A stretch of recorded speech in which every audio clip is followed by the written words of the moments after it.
시편 25편은 일단 이 구조는요. 1절부터 7절까지는 첫 번째 간구의 내용이 나오고 8절부터 15절까지는 선하신 주님에 대해서 고백을 하고 있고요. 16절에서 22절은 마지막 간구를 올리고 있습니다.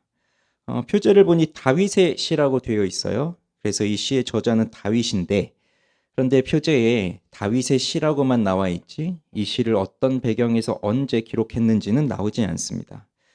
그래서 정확하게 언제 어떤 배경으로 지어졌는지는 알 수가 없지만, 다만 이 시를 전체적으로 읽어보면 짐작하기로는 아마 다윗의 인생 말년에 쓰지 않았을까, 이런 생각을 할 수 있습니다. 젊은 시절의 죄를 기억하지 말아달라고 하는 것도 그렇고, 자신의 인생에서 겪었던 여러 가지 일들을 말하는 것을 보아서는 젊은 시절에 썼다기보다는 좀 나이가 들어서 쓴 것 같아요. 그리고 전체적으로 보면 구체적인 사건은 언급되어 있지 않지만 그의 인생 속에서 마치 연기 속의 가죽 부대와 같이 매우 힘들고 어려운 그 외로운 나그네의 삶을 살아가고 있을 때, 또 자신을 공격하는 수많은 대적자들이 있을 때 그 앞에서 외로운 싸움을 해온 그 시간들 속에서 이 시를 쓴 것 같습니다. 그러니 이러한 인생의 어려움이 비단 다윗에게만 있느냐, 그런 것은 아니겠죠. 오늘 우리들이 보면 우리 한 사람 한 사람들은 다 어려운 때를 살아가고 있습니다. 그리고 우리 모두가 다 힘든 시기를 보내고 있죠. 나의 아저씨라는 드라마가 있는데요. 거기서 좀 기억나는 장면이 있어요. 20대 그 이지안이 20대인데 그 40대 이제 아저씨들하고 함께 길을 가면서 그 40대들이 너는 나이가 몇이냐, 그걸 이제 물어보는 거죠. 40대들이 20대들한테 나이를 물어보는 건 좀 부러움이 있는 거잖아요. 그 젊음에 대한 부러움. 근데 이 20대 청년이 이렇게 말을 해요. 나는 빨리 그 나이가 되면 좋겠어요. 이렇게 말을 해요. 왜냐하면 그 나이가 되면 이제는 좀 덜 힘들 거잖아요. 이렇게 말을 합니다. 그러니 그 40대들은 너의 20대가 정말 부럽다, 이런 식으로 좀 부러움을 사고 물어봤지만 20대는 40대들을 부러워하고 있는 거예요. 그때 되면 좀 더 삶이 쉬울 텐데. 자, 이 장면에서 좀 생각할 수 있는 게, 여러분들은 40대가 되면 인생이 좀 더 쉬워질 거니 빨리 그때가 오면 좋겠어요라고 하는 이 말에 공감이 되시나요? 지금은 이제 40대, 50대, 60대를 지나가고 있기 때문에 아마 그 20대의 그런 말을 들으면 네가 아직 인생을 못 살아봐서 그래. 내 나이 돼봐라. 더 힘들단다. 아마 이렇게 말해주고 싶겠죠. 그렇지만 20대의 사람이 볼 때는 지금 내 인생이 가장 힘든 시간이고, 그리고 앞으로 이제 시간이 좀 지나면 이 힘든 시간을 지나서 나이를 먹을 것이니까 그때 가면은 이 어려운 문제가 해결돼서 내 인생은 좀 더 좋아질 것이다라는 생각을 하게 되니까, 그러니 젊은 사람은 젊은 사람대로 현재 자기 모습이 가장 힘들고, 또 나이를 많이 먹어서 살아가고 있는 사람들에게는 지금 현재가 가장 어려운 것이니, 그래서요, 결국 사람은 다 힘들구나. 지금 막 태어난 애기도 얼마나 힘들겠어요.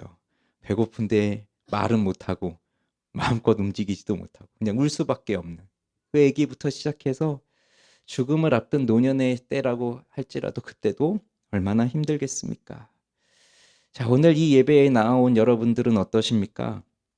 이렇게 한 분 한 분들을 다 보면 다 여러분들 기도 제목이 있으시잖아요. 그래서 사실 전 그렇게 생각을 해요. 주일 예배에 나오는 것은 우리 그리스도인들이 다 의무적으로 주일 성수는 하고 있으니까 주일 예배는 다 나오지만, 또 이렇게 주중에 수요 예배를 나오고 금요 기도를 나오고 새벽 기도를 나오고 이렇게 하시는 분들은 얼마큼 마음속에 하나님께 구하고자 하는 기도의 제목들이 있기 때문에 그래서 나오는 거잖아요. 만약에 그런 것이 없다면 이 시간에 여기 오지 않고 아마 편안하게 자기의 일을 하고 있을 거예요. 그러나 우리는 지금 이 자리에 나와 있는 우리는 다 하나님 앞에 간구할 것이 있고 풀리지 않은 인생의 문제들이 있고 그래서 하나님의 말씀을 들으면서 또 지혜를 찾아야 되고 뭐 이런 것들이 있기 때문에 이 자리에 나온 겁니다. 그러니 우리는 나름대로 이런저런 어려움을 겪으면서 고통을 겪으면서 또 우리 주일에 함께 말씀 나누었던 것처럼 결국 그리스도인으로 산다는 것은 또 고난 속에서 살아가는 것이다 보니 우린 또 여기 이렇게 나올 수밖에 없어요. 그러니 여기 이 다윗이라고 하는 이 시편 25편을 쓴 이 다윗도 마찬가지이고 우리도 마찬가지입니다. 게다가 이 다윗은 우리가 신앙의 인물 중에서 그래도 가장 동경하는 인물들 중에 한 사람이잖아요. 하나님의 마음에 합한 사람. 그 사람도 하나님 앞에 기도하고 부르짖으면서 그 많은 어려움을 하나님 앞에서 살아갔던 사람입니다. 자, 그러면 이 시인이 어떠한 어려움에 처하였었는가를 먼저 생각을 해볼게요. 구체적인 배경은 모른다고 말씀을 드렸죠. 그런데 이 다윗이 그러니까 이제 어린 시절이 아니라 아마 중년의 시기나 노년의 시기에 이 시를 썼다고 한다면 그럼 저는 그렇게 생각해도 좋을 것 같아요. 지금 내 또래에 지금 내 나이 정도 됐을 때 이 시를 기록했겠구나. 그렇게 생각해 보셔도 충분히 될 것 같아요. 자, 그러면 어떤 어려움이 있었느냐? 첫째로는요, 원수들의 공격이 있었습니다. 원수들의 공격과 비방을 당하고 있어요.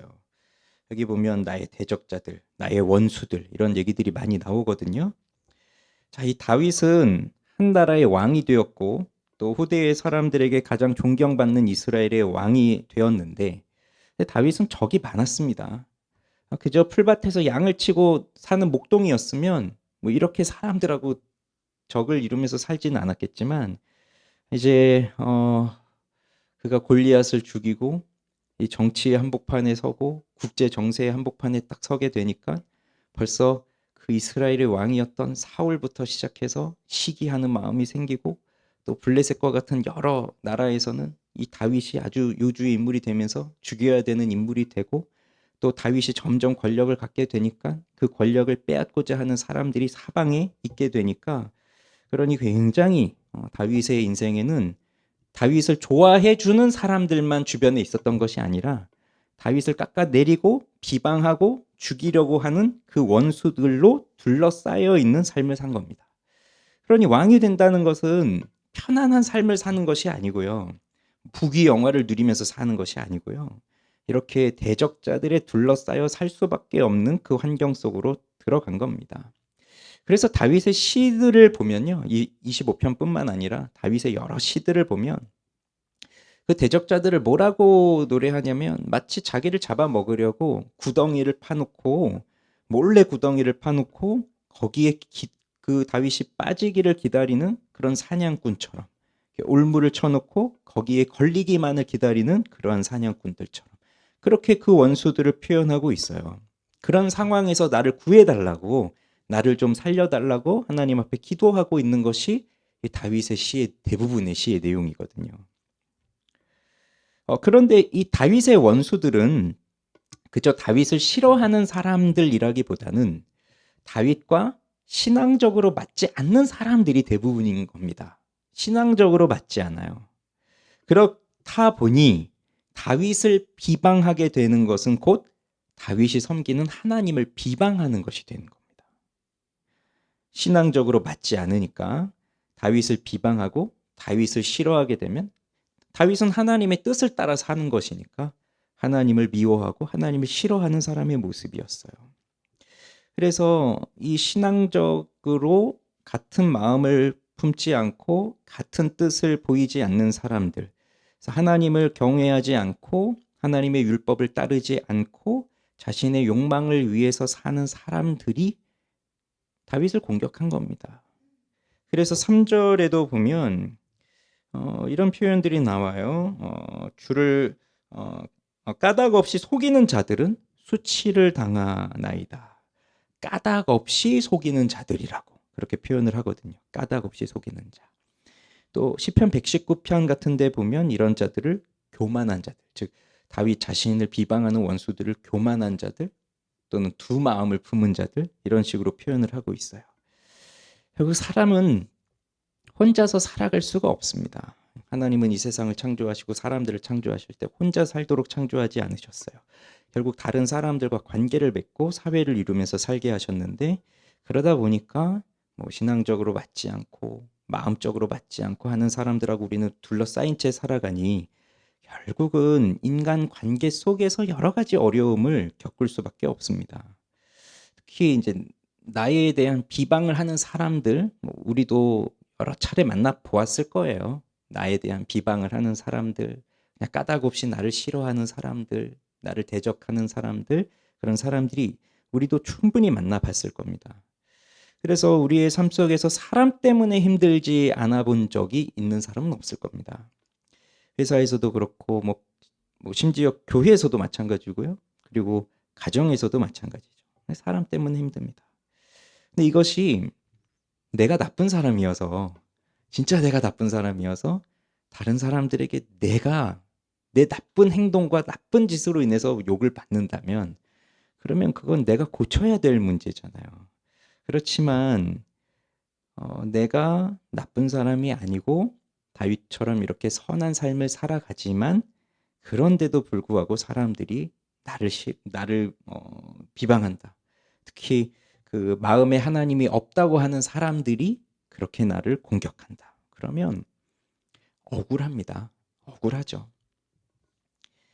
이런 어려움을 다윗이 수없이 겪으면서 살아왔던 거예요. 그 억울함. 자, 그다음 두 번째로는요. 부끄러움과 수치스러움이 또 다윗에게도 있었어요.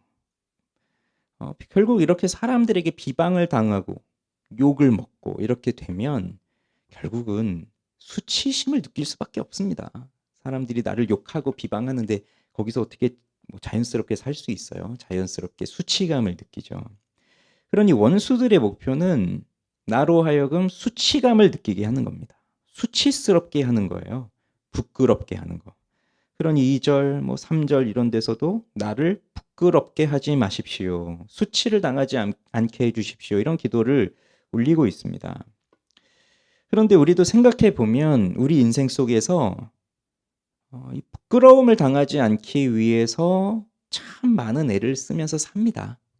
그렇죠? 뭐 외모부터 시작을 해서 항상 남에게 좀 부끄러움을 당하지 않기 위해서 자신의 외모도 한번 돌아봐야 되고 뭐 얼마나 많은 걸 신경 쓰면서 살아요. 뭐 이런 게 생각이 나요. 뭐 요즘엔 학교에서 어떻게 하는지 모르겠지만 우리 옛날에 저희 학교 다닐 때는 뭐 수학 시간이다. 그러면 이제 칠판에 문제 싹 선생님이 적고 오늘이 며칠이죠? 15일. 자, 15번 나와. 이러면서 풀어봐. 뭐 이제 그런 걸 많이 하잖아요. 근데 뭐 내가 잘 아는 문제라면 뭐 내가 15번인데 오늘 난 당당해. 뭐 얼마든지 불려도 난 다 풀 수 있어. 뭐 이렇게 할 텐데 잘 모르겠어요. 근데 15번 풀릴까 봐 막 걱정스럽고 뭐 그렇잖아요. 근데 15번이니까 그냥 또 오늘 15일이지만 25번을 불러보자. 25번 나와. 이러기를 속으로 바라면서 그런데 정말 15번 불려서 내가 나갔는데 못 풀어요. 그러면 뭐 선생님 앞에서나 학생들 앞에서나 그걸 못 풀고 있으니까 뭐 모든 학생들이 다 그런 건 아니겠지만 뭐 그런 거 대수롭지 않게 여기는 학생들도 있겠지만 그래도 내가 그런 문제를 못 풀면 또 부끄러움을 당하고 수치스러움을 느끼고 뭐 그런 감정들이 있을 것 아닙니까? 그러니 이런 거 가지고도 우리는 사실 조마조마하면서 살고 있어요. 어릴 때부터 부끄러움 당하지 않기 위해서. 그런데 그런 부끄러움 정도는 지금 생각해 보면 사실 아무것도 아니죠. 왜냐하면 내가 그 문제 하나 못 풀어서 그냥 좀 핀잔을 듣고 뭐 혼날 수는 있겠지만 내가 그 문제 하나 못 풀었다고 해서 내 생명이 끊어지는 것도 아니고 뭐 이 나라의 경제가 무너지는 것도 아니고 뭐 아무것도 아니에요, 사실. 그렇지만 이제는 저희가 이제 나이를 먹었고요.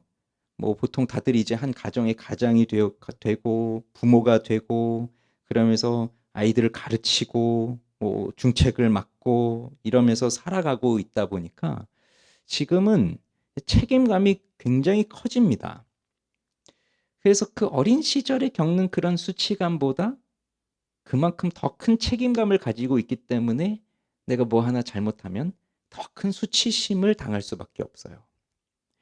다윗이 양을 치는데, 목자로서 양을 치는데 양 한 마리를 잃어버렸어요. 그러면 그게 이스라엘 경제에 얼마나 큰 타격을 입힐까요? 그냥 한 목동으로서 이름도 없는 목자인데 양 한 마리를 잃어버렸어요. 그게 이스라엘의 나라 경제에 얼마나 큰 타격을 미치겠냐고요. 별거 아니겠죠, 그거는. 뭐 누구도 관심이 없을 거예요.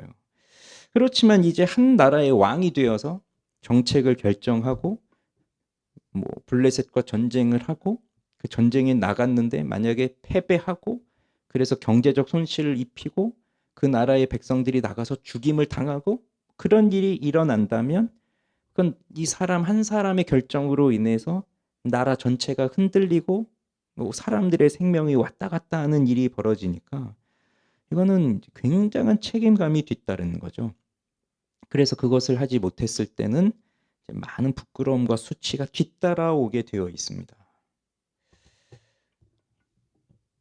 그래서 이런 수치심, 부끄러움, 그건 또 다르게 생각하면 막중한 책임감, 이런 것들이 있는 거예요.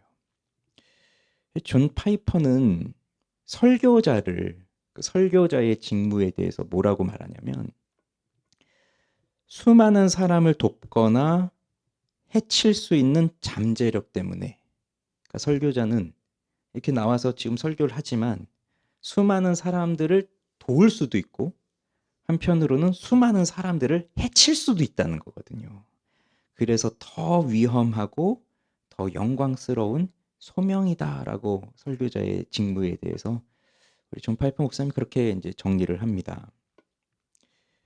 그러니 여기 와서 설교를 하는 것 자체가 여러분을 살릴 수도 있고 도울 수도 있지만, 근데 여기서 잘못된 얘기를 하고 다른 얘기를 하고 진리에 어긋난 얘기를 하면 오히려 더 해를 입히는, 그래서 잘못된 진리를 전하는 뭐 그런 이단 같은 데 들어가면 오히려 인생을 더 망치는 일이 되는 것이잖아요.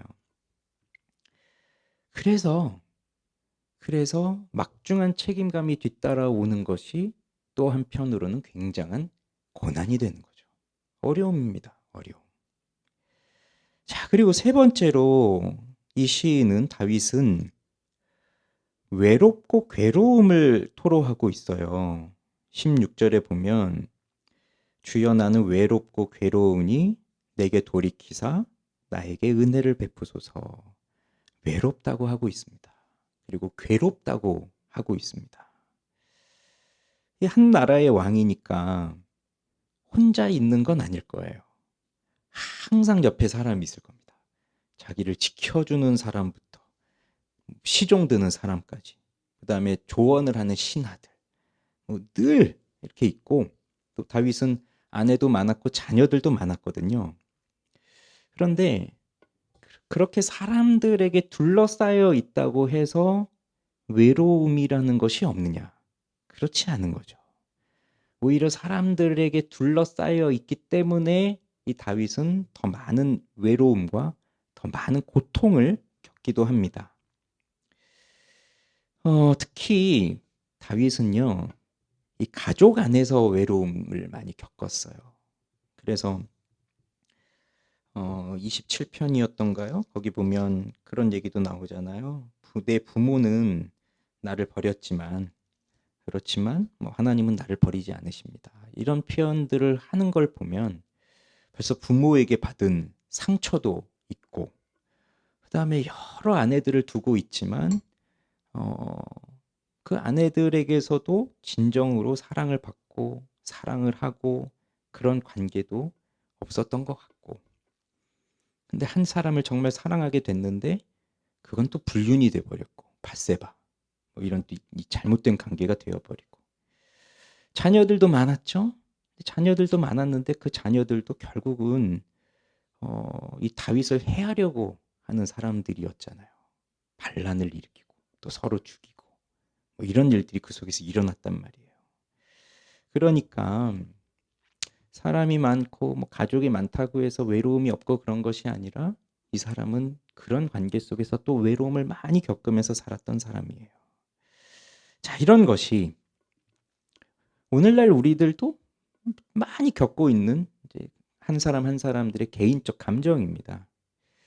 뭐 10대, 20대 때는 뭐 외롭다, 외로워요 이런 걸 주로 말할 수도 있을 것이고, 그리고 상담하다 보면 그런 외로움의 문제를 상담을 많이 해줄 수도 있겠죠.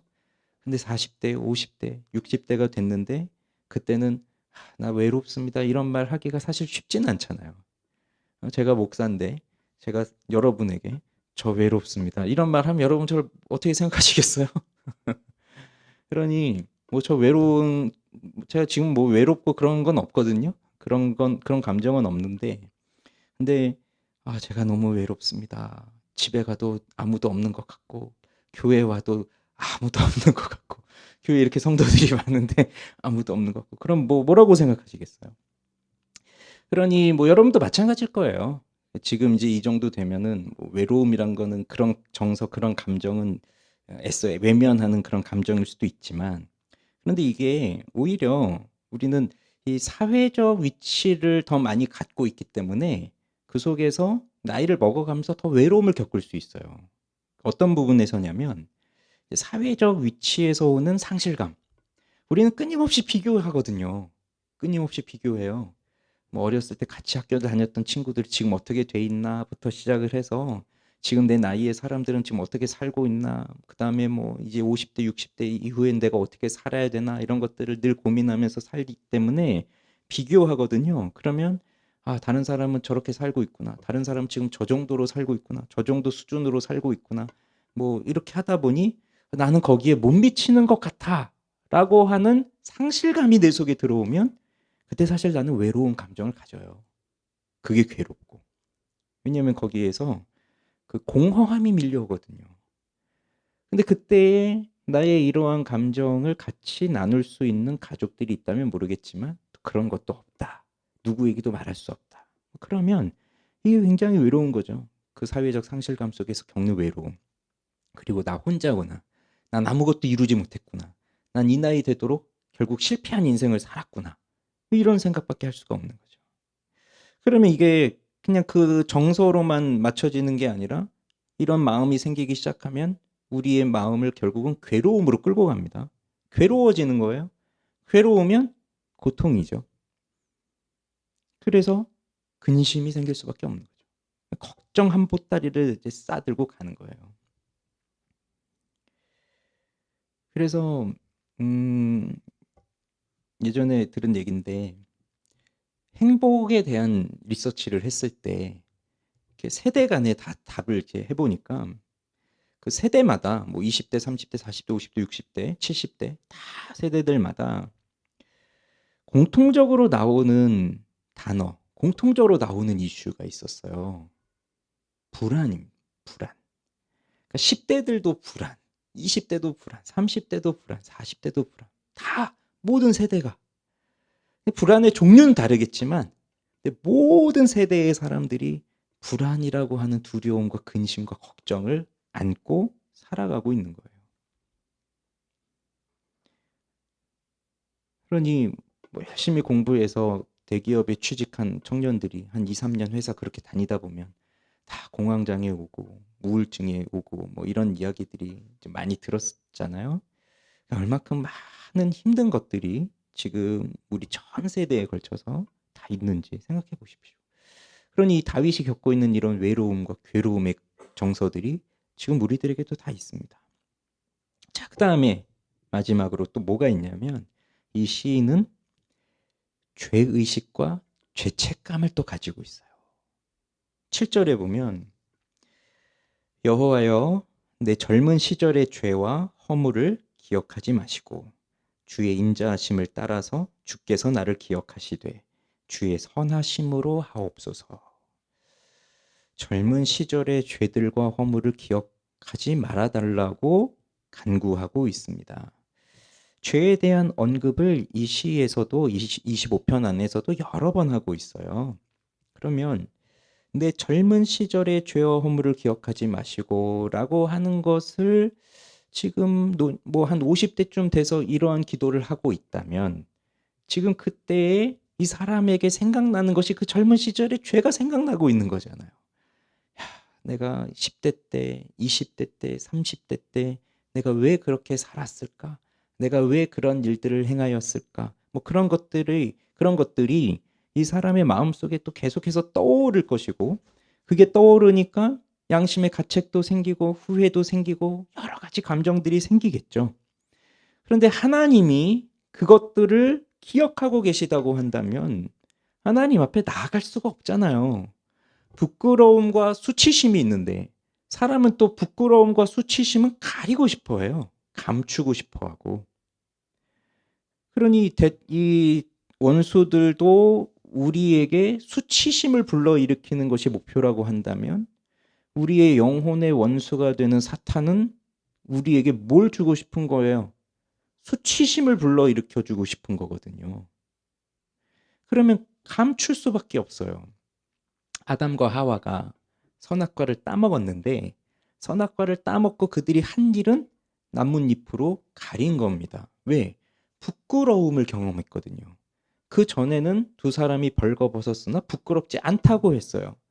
뭐 단순히 옷을 벗었는데 아 이제 옷 벗었구나라는 걸 깨달았으니 부끄럽구나 그게 아니라 그 전에는 숨길 것이 없었고 감출 것이 없었어요. 늘 진실함으로 살아왔던 사람들이기 때문에 남편이 아내를 속인 적이 없고 아내가 남편을 속인 적이 없어요.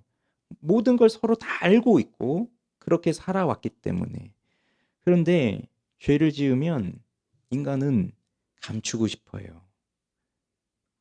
뭐 자기 죄를 자랑하는 그 라멕처럼 가인은 뭐 저기 했지만 난 이렇게 했으니 난 더 가인보다 더 큰 죄인입니다. 이렇게 하는 그런 가인 7배를 받았으면 난 77배를 받아야 됩니다. 이런 사람도 가끔 있긴 하지만 정상적인 사람은 자기 죄를 숨기지 그걸 자랑하지 않습니다.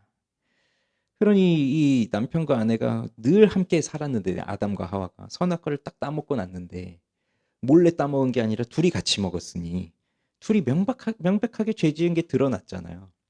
그러면 남편 입장에서 얼마나 부끄럽겠어요. 아, 하나님이 내게 이런 말씀을 주셨는데 내가 이걸 따먹다니. 아내 입장에서 또 얼마나 부끄럽겠어요. 내가 이걸 또 뱀의 말에 속아서 따먹고 남편에도 주고 이렇게 되었으니 얼마나 숨고 싶겠어요. 숨깁니다, 죄를. 그러니 그건 또 하나님께도 마찬가지예요. 하나님께도 감추고 싶은 거죠. 물론 감출 수 없지만 사람은 또 하나님께 감추고 싶어 해요. 그리고 우리 생각은 충분히 감출 수 있다고 생각을 해요. 착각을 해요. 내가 잘 가리면, 내가 잘 행동을 하면, 내가 또 이렇게 행동을 바꾸면 하나님이 보지 못하셨을 수도 있어. 이렇게 착각한다고요. 근데 하나님이 다 알고 계신데 내가 어떻게 하나님께 나아갑니까? 그러니 젊은 시절의 죄를 기억해 주지 마십시오. 젊었을 때는 뭐 잘 모르니까 호기심도 많고 뭐 해보고 싶은 게 얼마나 많아요. 그러니까 그 세상의 정신에 빠져서 살기도 하고 그런 일들을 아무렇지도 않게 행하기도 하고 그렇게 살아가는데 자 그러다가 이 신앙의 길에 들어왔어요. 그리고 나이를 먹어가요. 죄가 보이기 시작하는 거예요. 내가 왜 그랬을까? 지나온 삶이 보여지는 거죠. 그러니 이 죄들로 인해서 지금 고통을 당하고 있는 거예요. 그런데요, 앞에서 얘기했던 뭐 원수들이 있고 또 그 수치심과 그 막중한 책임감이 있고 외로움이 있고 이런 여러 가지 그 나를 힘들게 하는 원인들이 있지만 그래도 그 중에서 가장 결정적인 것은 바로 이 죄의 문제예요. 결국은 다른 것들도 이 죄의 문제로부터 시작이 되는 것이기 때문에. 그래서 행복, 평안함 이건 하나님과의 관계에서 오는 것인데 하나님과의 관계를 깨뜨리는 가장 결정적 원인은 죄이거든요. 그러니 이 죄의식, 죄책감 이런 것들이 내 마음속에 남아 있다면 나는 행복할 수가 없습니다. 그냥 고통과 괴로움 속에서 번민에 사로잡혀 살아갈 수밖에 없어요. 그러니 이 다윗이라고 하는 이 사람도 이러한 어려움 속에서, 이러한 내적 고통 속에서 살고 있었던 사람이에요. 자, 그러면 이러한 상황이었는데 그러면 이 시인은 이 어려움을 어떻게 극복할 수 있었는가? 이게 중요하죠. 지금도 이 네 가지 이야기들을 말씀드렸지만 이 네 가지의 원인들을 우리도 동일하게 다 겪고 있고 그러한 감정, 정서 것들을 다 가지고 있습니다. 그러면 그냥 거기에서 고개를 끄덕이고 지나갈 것이 아니라 그러면 이 문제를 어떻게 해결하고 하나님의 선하심을 고백할 수 있어야 하는가? 거기까지 가야죠. 자, 다윗은 어떻게 했을까요? 우선 첫째로는요, 주님을 바라보았습니다. 1절을 보실까요? 1절. 자, 같이 읽어보죠. 1절 시작. 여호와여, 나의 영혼이 주를 우러러 보나이다. 내 영혼이 주를 우러러 봅니다. 자, 이게 첫 번째입니다. 내가 주님을 우러러 봅니다. 이 우러러 본다는 건 내 시선이, 내 영혼의 시선이 어디를 향하고 있느냐, 그걸 보여주는 거예요. 이 우러러 본다는 말이 나사라고 하는 말인데요. 히브리어로 나사라고 하는 말인데 올린다는 뜻입니다. 이렇게 들어 올린다. 그래서 뭐 우리가 기도할 때 손을 들고 기도하기도 하잖아요. 그럼 이렇게 내가 손을 드는 것처럼 내 마음을 들어서 주님을 우러러 본다는 것이에요. 근데 이 나사라는 단어가 참 많이 쓰였어요, 구약에. 근데 뭐 다양한 뜻으로도 쓰이기도 하고. 근데 굉장히 인상적인 부분이 또 어디에 있냐면 신명기 24장 15절에 보면 이런 말씀이 있는데 그 품삯을 당일에 주고 해 진 후까지 미루지 말라. 이는 그가 가난함으로 그 품삯을 간절히 바람이라. 자, 여기서 이 나사라고 하는 말은 어떤 단어일까요? 그 품삯을 당일에 주고 해 진 후까지 미루지 말라. 이는 그가 가난함으로 그 품삯을 간절히 바람이라. 자, 우러러 보나이다 하고 같은 단어로 쓰여진 것이 뭘까요? 간절히 바람이라. 이 같은 단어예요. 나사라고 하는 같은 단어를 이 신명기 24장 15절에서는 간절히 바란다라고 번역을 해놓은 거거든요. 그러니 이게 무슨 의미인지 오히려 더 잘 와닿지 않습니까? 노동자가 하루 열심히 일을 했어요. 그럼 일을 하는 이유는 하루 일당을 받아야 되잖아요. 일을 마치고 일당을 받아야 그거 가지고 집에 돌아가서 저녁도 해먹고 뭐 아내도 갖다 주고 자녀들한테 모두 사주고 이렇게 할 것 아닙니까?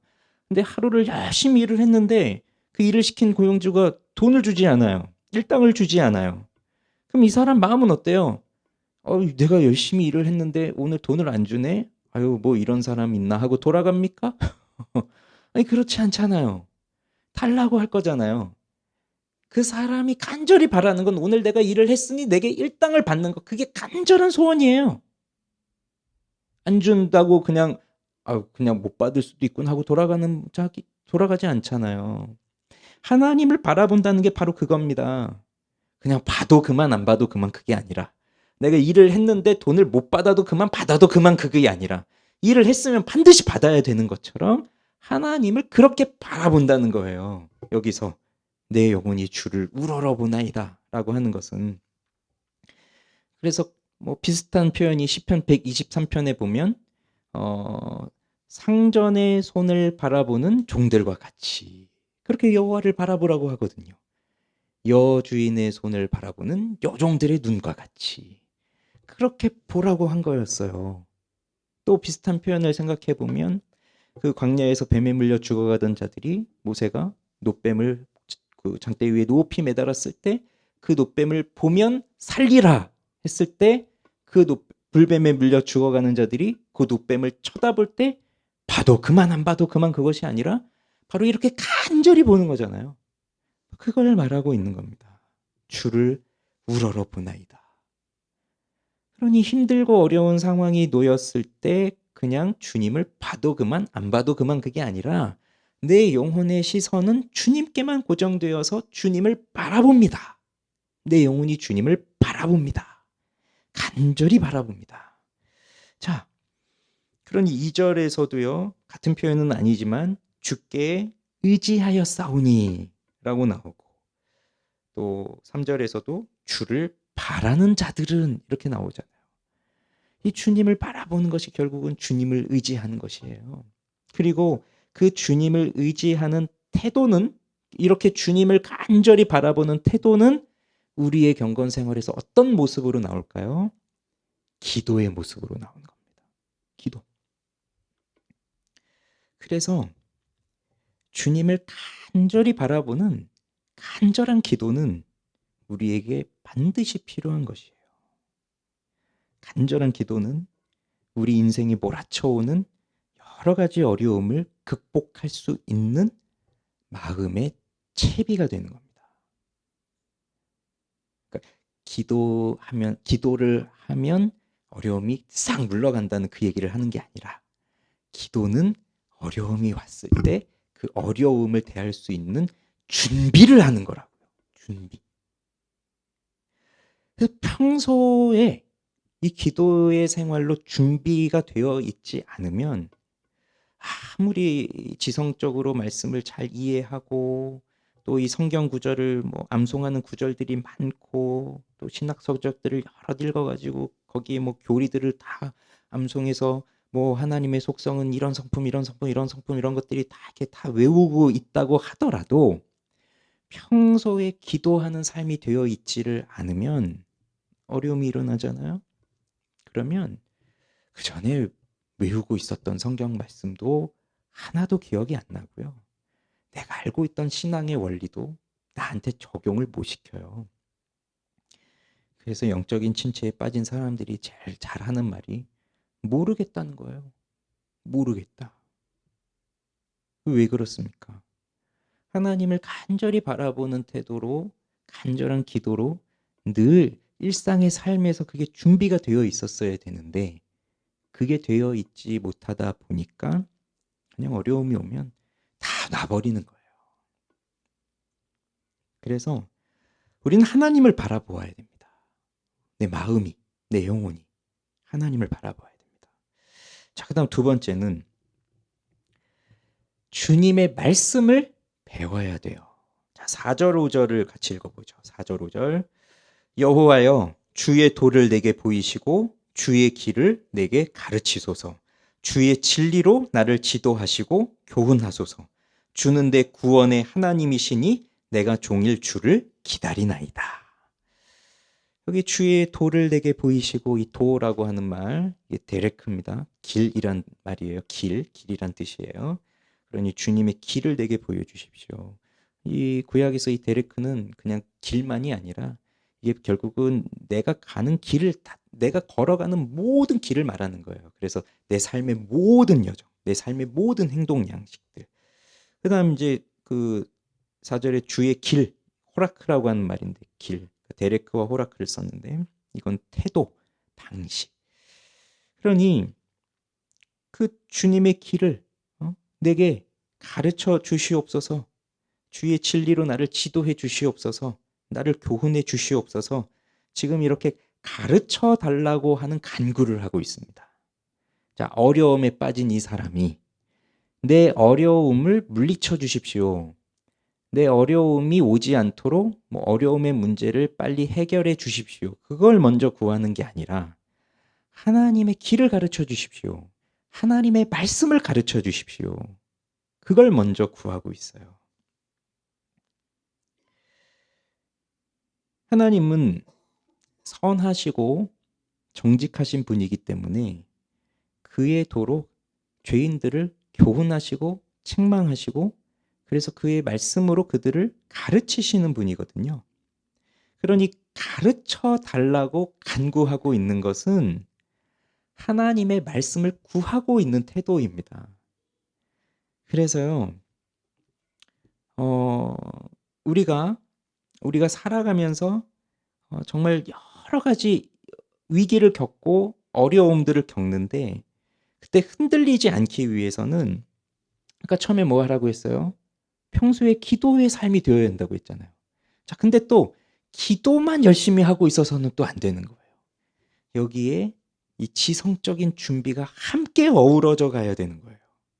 근데 이 지성적인 준비는 그냥 세상의 지식, 뭐 세상에선 이렇게 사는 게 지혜라더라라고 하는 그런 세상의 지식이 아니라 하나님의 말씀의 길, 하나님께서 기뻐하시는 삶의 방식, 그것을 준비하고 있어야 된다는 얘기입니다.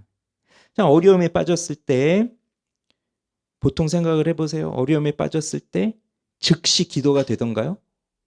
어려움에 빠졌는데 즉각적으로 기도하고 싶으세요? 아니죠. 그것처럼 내가 어려움에 빠지잖아요.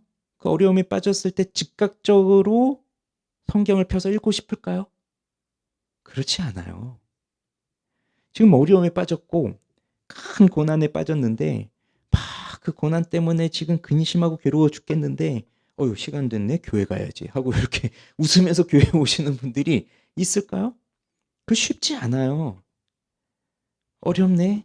근심이 막 짊어지고 있는데 그때 뭐 술 한 잔 생각날진 모르겠지만 그때 성경을 펼쳐보고 읽어야지라는 것들이 생각이 날까요? 안 난다고요. 그게 우리 인간들이에요. 그냥 마음속에서 생각 자체가 안 들어요. 하나님 말씀을 가르쳐 주십시오. 내가 말씀을 배워야 내가 삽니다. 이런 것들이 생각이 안 난다고요. 그리고 그 어려운 순간에 빠져버리면 뭐 성경을 읽는 건 아주 여유로운 일들처럼 여겨져서 그러고 싶은 마음도 별로 없어요. 그렇기 때문에 우리는 평소에 하나님을 간절히 바라보는 기도와 하나님의 말씀을 가르쳐 달라고 하는 그 간구를 올리면서 말씀을 평소에 배우고 해야 되는 거예요. 그래서 시편 119편에도 나오는 주님 말씀해 주십시오. 가르쳐 주십시오. 깨닫게 해 주십시오. 행하게 해 주십시오. 이 기도는 평생 해야 되는 기도예요. 물론 기도와 말씀의 준비를 다 하고 있어서 만반의 채비를 다 갖췄다고 해서 문제가 오면 단번에 이기고 그런 건 아닙니다. 그렇지만 그렇게 준비가 되어 있잖아요. 그러면 문제가 왔을 때 빨리 회복할 수 있어요. 다음 세 번째는요. 11절 읽어보시죠. 11절 시작. 여호와여 나의 죄악이 크오니 주의 이름으로 말미암아 사하소서. 아까 어떤 문제가 있었습니까? 죄의 문제가 있었잖아요. 그러니 여기서 나의 죄를 사하여 달라는 기도를 하고 있습니다. 내 죄악이 큽니다. 내 젊은 시절의 죄를 기억해 주지 마십시오라고 했는데 내 죄가 크오니 주의 이름으로 용서해 주십시오. 사해 주십시오. 죄를 회개합니다. 그래서 이 죄의 문제를 해결하는 것이 필요해요. 어려움이 왔을 때 다양한 원인이 있지만 보이지 않는 문제도 같이 오는 경우가 많은데 그 문제는 거의 다 죄의 문제입니다. 그러니 죄의 문제를 해결하지 않고서는 다른 문제를 해결한다 해도 죄의 문제가 해결이 안 됐는데 돈 문제가 해결되고 죄의 문제가 해결이 안 됐는데 건강 문제 해결되고 사람 문제 해결되고 여러 가지 문제가 해결되면 그때는 그렇게 지나가지만 또 돌아오게 되어 있어요. 또. 그러니 이 죄의 문제를 해결하는 회개. 이게 필요한 겁니다. 그래야 하나님과의 관계를 회복해서 어려움을 이겨나갈 수 있는 거거든요. 마지막 6절 읽어보죠. 여호와여 주의 긍휼하심과 인자하심이 영원부터 있었사오니 주여 이것들을 기억하옵소서. 여기 보면 주님은 어떤 분이세요? 긍휼하신 분, 인자하신 분. 주의 긍휼하심과 인자하심이 영원부터 있었으니 이것들을 기억해 주십시오. 자, 앞에서 말했던 것, 간절히 주님을 바라고 말씀을 가르쳐 달라고 구하고 그리고 회개합니다. 자, 그러면 이 세 가지 여러분 오늘 처음 들으셨나요? 아니죠. 이미 다 알고 있는 이야기였죠. 그리고 설교하면 늘 이 설교 하잖아요. 기도하세요. 말씀을 공부하세요. 회개하세요. 늘 듣는 이야기입니다. 그래서 우리는 너무 잘 알고 있어요, 사실. 새로운 거 하나도 없습니다, 오늘 이야기 중에, 오늘 설교 중에. 그렇기 때문에 정말 중요한 문제는 오늘 이 마지막 문제에 있어요. 아무리 내가 기도를 해야 되겠구나, 말씀을 읽어야 되겠구나, 순종을 해야 되겠구나, 회개를 해야 되겠구나라고 생각을 하고 있고 알고 있어도 정작 그 상황이 닥쳤을 때에는 이걸 행하지 못하고 있는 나를 보게 되거든요. 기도해야 되는데 기도를 못하고 있어요. 말씀을 배워야 되는데 말씀이 싫어요. 회개해야 되는데 내 죄가 뭔지도 모르고 있어요. 그러니 못해요. 또 그러니까 난 왜 기도도 못할까? 왜 난 성경도 모를까? 왜 난 순종도 못할까? 그것 때문에 또 마음이 더 괴로워져서 더 영적인 침체에 빠져들어가요. 그래서 이 6절의 간구가 우리에게 너무 필요한 겁니다. 주의 긍휼하심과 인자하심이 영원부터 있었습니다. 그러니 저를 불쌍히 여겨주십시오. 저는 다 알고 있지만 사실 제가 잘 못합니다. 기도해야 되는데 기도도 잘 못하고요. 말씀도 잘 모르겠어요. 들리지도 않아요. 관심도 없어요. 근데 문제는 자꾸 크게 다가와요. 내가 뭘 회개해야 될지도 모르겠어요. 그러니 주님, 저를 불쌍히 여겨주십시오. 이게 있어야 된다고요. 이것이. 그래야 사실 이걸 제일 마지막으로 말씀드렸지만 제일 중요하니까 마지막에 말씀드리는 거예요. 그러니 이것이 되어야 사실 앞에 세 가지도 되는 거예요. 주님께서 나를 불쌍히 여겨주셔야 되는 겁니다. 그럼 말씀을 맺을게요. 14절을 같이 읽어보겠습니다. 여호와의 친밀하심이 그를 경외하는 자들에게 있으며 그의 언약을 그들에게 보이시리로다. 그러니 우리의 소망은 여호와의 친밀하심, 하나님과 친밀한 겁니다. 우리가 다른 것과 친해서 뭐 하겠어요? 여호와의 친밀함이 있어야 되고요. 다른 거하고 가까이 있어서 뭐 하겠어요? 여호와와 가까이 있어야죠. 다른 것이 나를 높여주면 뭐 하겠어요? 여호와께서 나를 인정해 주셔야죠. 그게 가장 중요한 거예요. 그런데 여호와의 친밀함이 누구에게 있다고요? 그를 경외하는 자. 그러면 12절에 경외하는 자가 누구라고 나옵니까? 경외하는 자 누구냐? 그가 택할 길을 그에게 가르치시리로다. 그러니 결국 하나님을 경외하는 자는 하나님의 말씀을 받는 자예요. 하나님께서 가르쳐 주시는 자. 하나님은 그 경외하는 자를 불쌍히 여기시고 선하고 인자하심으로 이끌어 주시는 것입니다. 그러니 우리는 여호와를 경외하는 삶을 살아야 됩니다. 그래서 하나님의 성품들을 많이 공부하잖아요. 하나님은 사랑이시다. 하나님은 스스로 계신다. 이걸 우리가 다 공부하잖아요. 근데 그걸 우리가 어떻게 알 수 있을까요? 하나님은 사랑이십니다. 하나님은 스스로 계십니다. 이걸 우리가 어떻게 알 수 있을까요? 경건함에서 알 수 있는 거예요. 경건함. 왜냐하면 그 경건함으로 하나님을 바라보는 자에게는 스스로 계신 하나님이 스스로 우리에게 말씀하시면서 그 사랑을 우리 가운데 분명하게 보여주시거든요. 근데 경건함이 없어요. 즉 경외함이 없어요. 하나님을 향한 두려움도 없고 사랑도 없어요. 그럼 이거는 아무것도 아닌 거예요. 그러니 우리는 여호와를 경외하는 삶을 살아가게 되기를 바랍니다. 그래서 하나님 앞에 나아가서 하나님의 친밀함을 바라보며 그 하나님을 굳게 붙드는 믿음의 삶을 살아가게 되기를 바랍니다. 이 다윗도 중년의 시절을 보내고 노년의 시절을 보내면서 살아가고 있을 때 결국 세상 사람들은 뭐 술로 이 어려움을 극복해 보려고 하고 돈을 벌어서 어려움을 해결해 보려고 하고 뭐 약을 먹으면서 어려움을 해결해 보려고 하고 다양한 방식을 찾아가고 있지만 그러나 이 다윗과 같이 여호와의 말씀, 그 하나님의 선하심과 인자하심, 그 하나님의 성품을 묵상하면서 우리를 향해 오래 참으신 하나님이 우리를 향해 긍휼을 베푸시는구나. 그것을 의지하면서 주님을 우러러 보는 우리가 되기를 바랍니다. 그래서 그 마음으로 이 어려움을 이길 수 있는 그 준비들을 잘 해나가는 사람들이 되기를 바랍니다. 우리 기도하시죠.